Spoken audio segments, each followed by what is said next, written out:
The live TV, सच सबसे आगे। नमस्कार, द लाइव टीवी आप देख रहे हैं। आपके साथ मैं हूं आदित्य कुमार। गुजरात में 89 सीटों को लेकर पहले चरण का मतदान हुआ।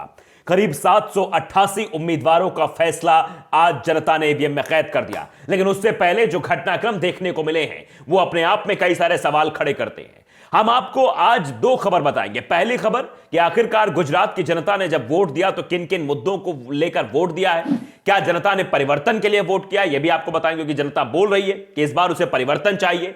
गुजरात में बहुत भ्रष्टाचार है, बिना पैसे कोनो काम नहीं होता है। और दूसरा कि आम आदमी पार्टी के नेता गोपाल इटालिया ने जो है वो बहुत बड़ा आरोप लगाया है स्लो वोटिंग का। भारतीय जनता पार्टी पर यह स्लो वोटिंग का आरोप लगाया है कि जानबूझकर स्लो वोटिंग करा रहा है इलेक्शन कमीशन। आप समझिए ये आरोप लगाए गए, ये भी बताएंगे। तो सबसे पहले हम आपको दिखाना चाहते हैं, बताना चाहते हैं कि किस तरीके से गुजरात की जनता का मैंडेट इस बार क्या है, गुजरात की जनता किसे पसंद करने वाली है।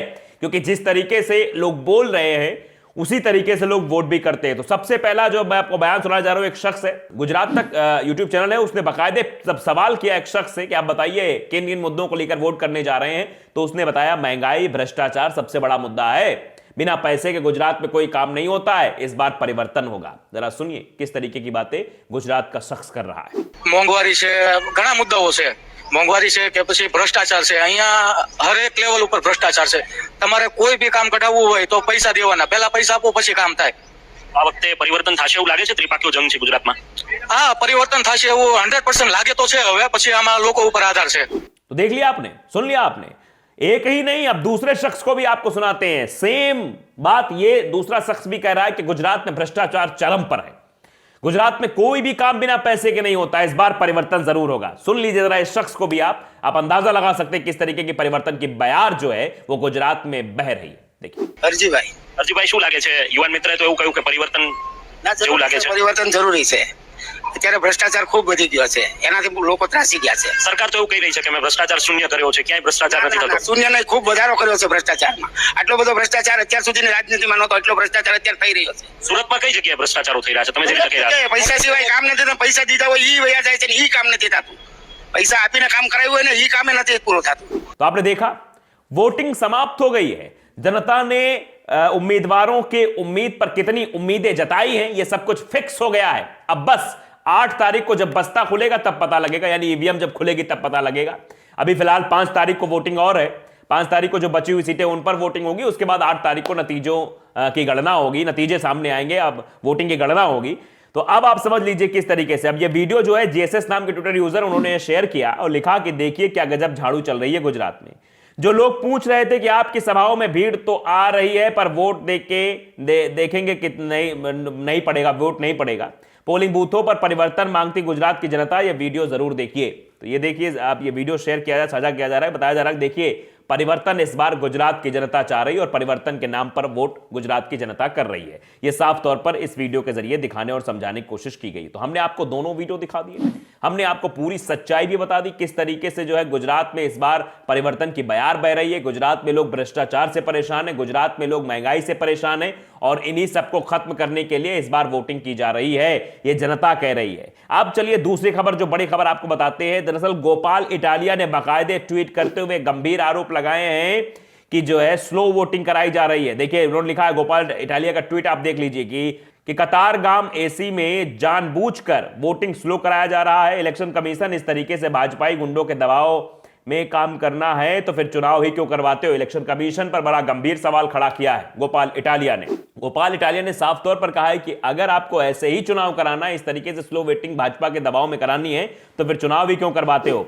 पूरे प्रदेश में औसत 3.5% मतदान हुआ है, लेकिन कतारगाम में सिर्फ 1.41 ही हो पाया है। एक छोटे से बच्चे को हराने के लिए इतना मत गिरो।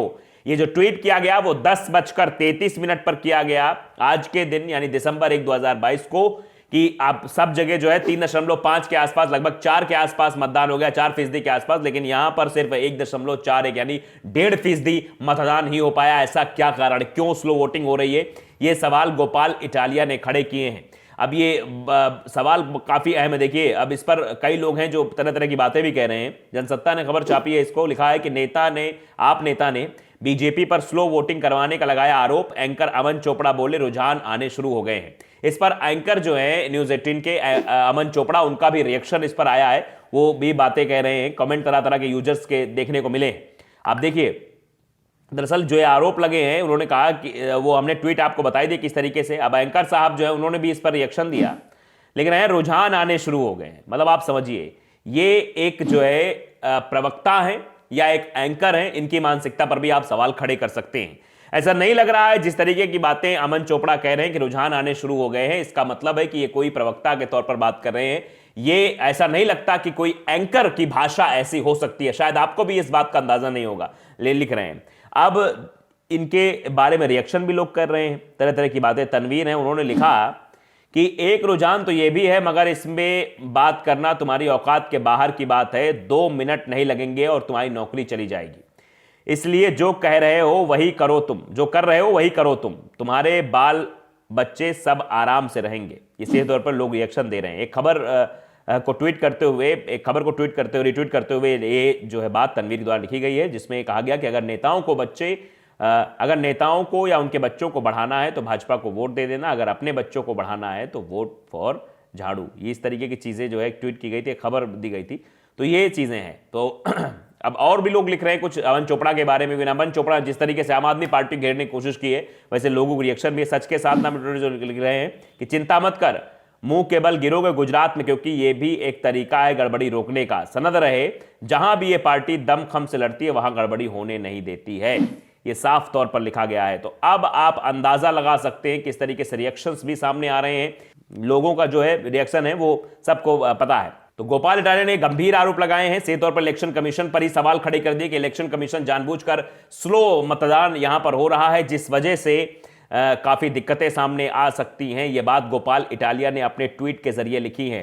तो आपने देखा किस तरीके से गुजरात में जो जनता है वो क्या बोल रही है, वोटिंग करने जा रही जनता के मन में क्या बात है, यह हमने आपको बताया।